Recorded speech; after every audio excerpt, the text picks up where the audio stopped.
Divorce happens. In fact, it happens to almost 50% of first marriages. So let's talk about it. Welcome to Divorce Happens, a podcast to educate, inspire, support, and yes, make you laugh through divorce and beyond so that you can start fresh on the next phase of your journey. Remember, divorce happens, and then we start fresh. You get divorced. You get divorced. Getting divorced? I'm getting a divorce. You're getting a divorce. Because she's getting a divorce. So what if I get divorced?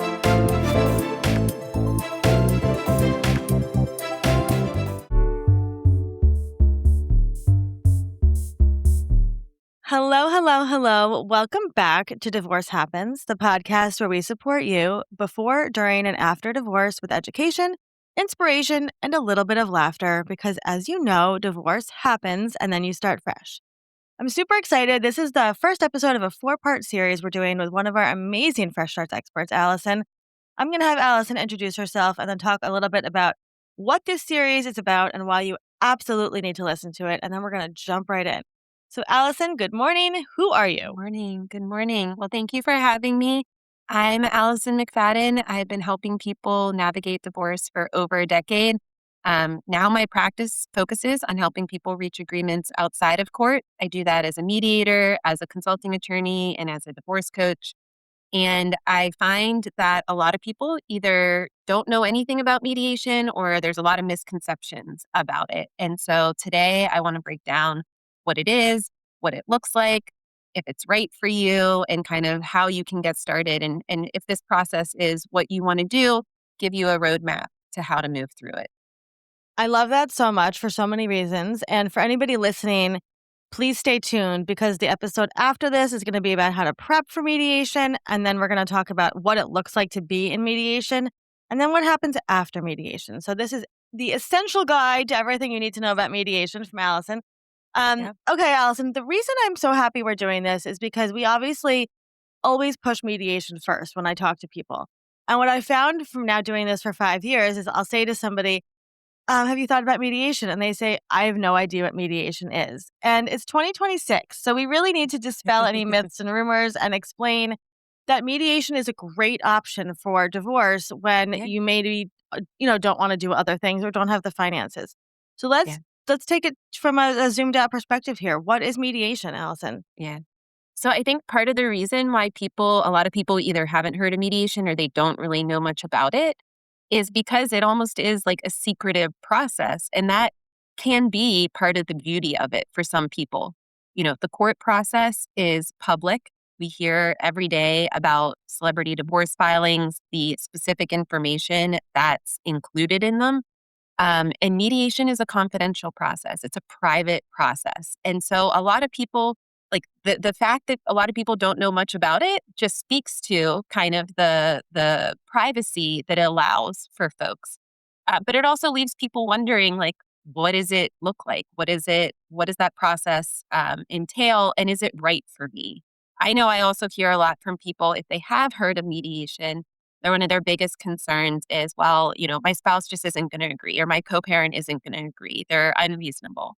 And so I want to talk not just about what mediation is, but also kind of how you can prepare for it and how you can have the best possibility of reaching a full agreement and being able to avoid court.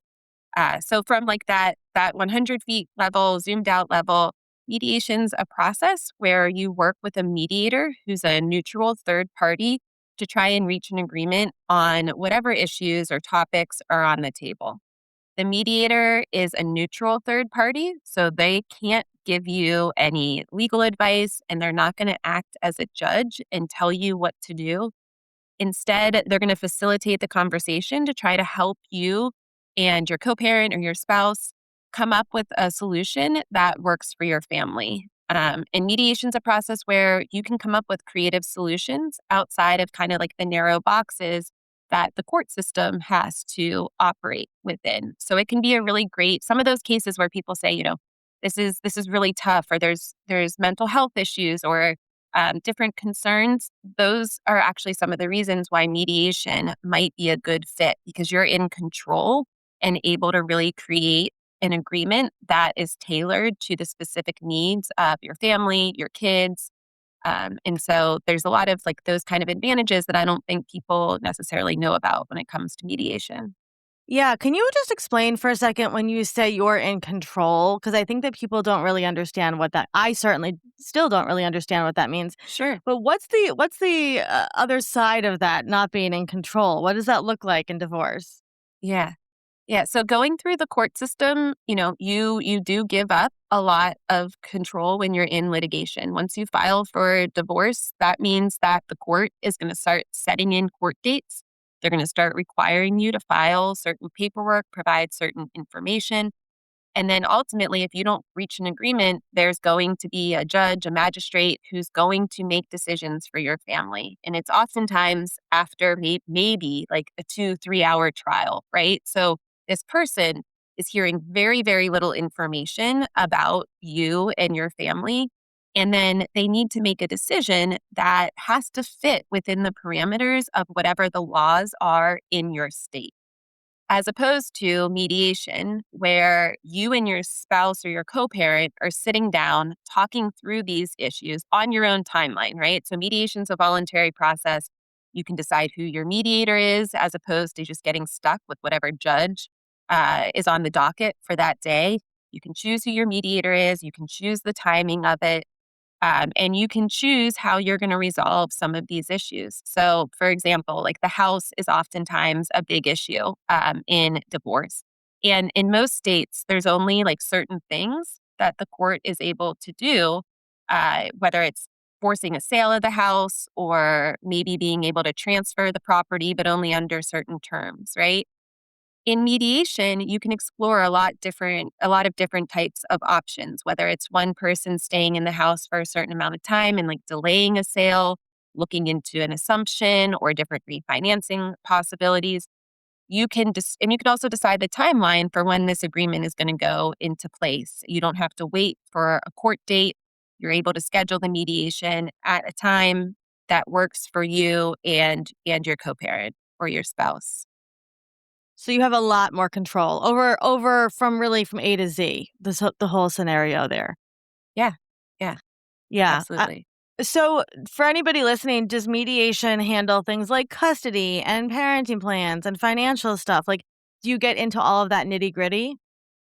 So that is again something that's in your control. How many topics you want to discuss, what's most important to you, and then also how much detail do you want to get into. So what I usually do with folks before the mediation session, if it's a divorce co-parenting mediation, there's a checklist of all of the different issues that we might need to discuss. And so they get that ahead of time so that they're ready to talk about those issues in mediation, because we do want to hit on all of those different topics and be able to address everything from finances to coming up with a parenting schedule.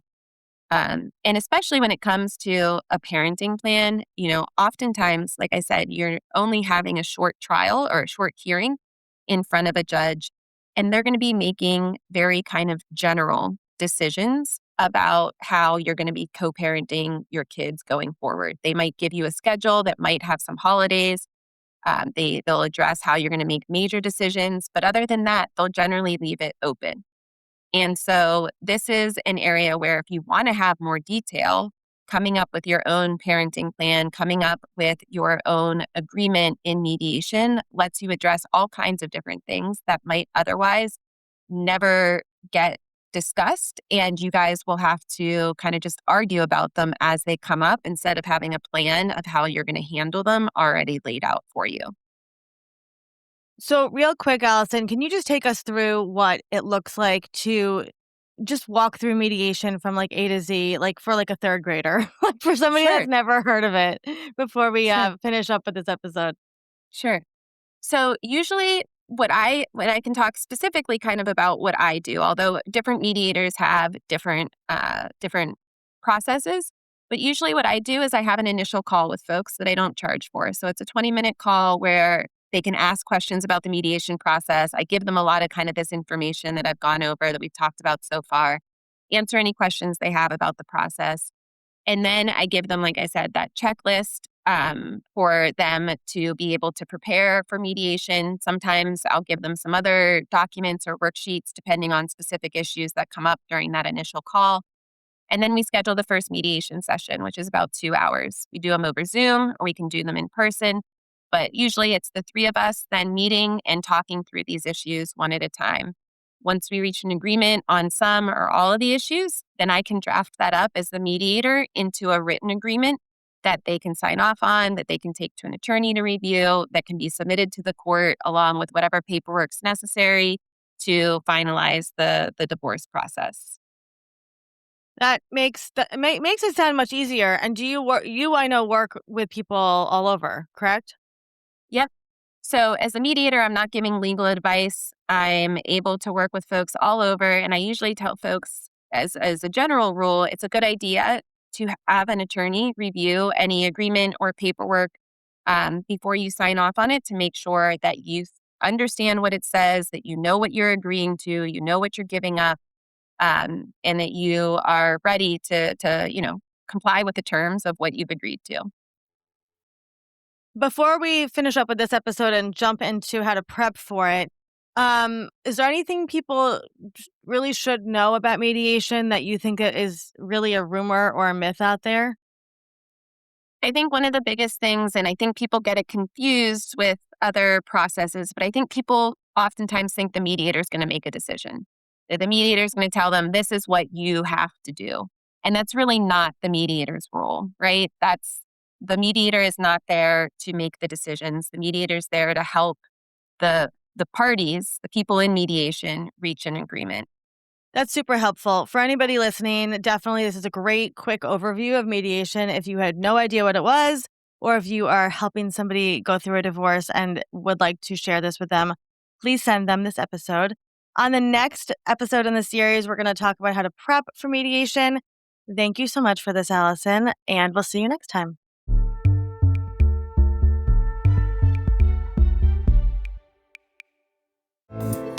Divorce Happens is produced by Fresh Starts Registry, the only divorce registry platform for everything you need to begin again, including home items, hype team, and everything in between. Remember, divorce happens, and then we start fresh. We're here to support you before, during, and after divorce.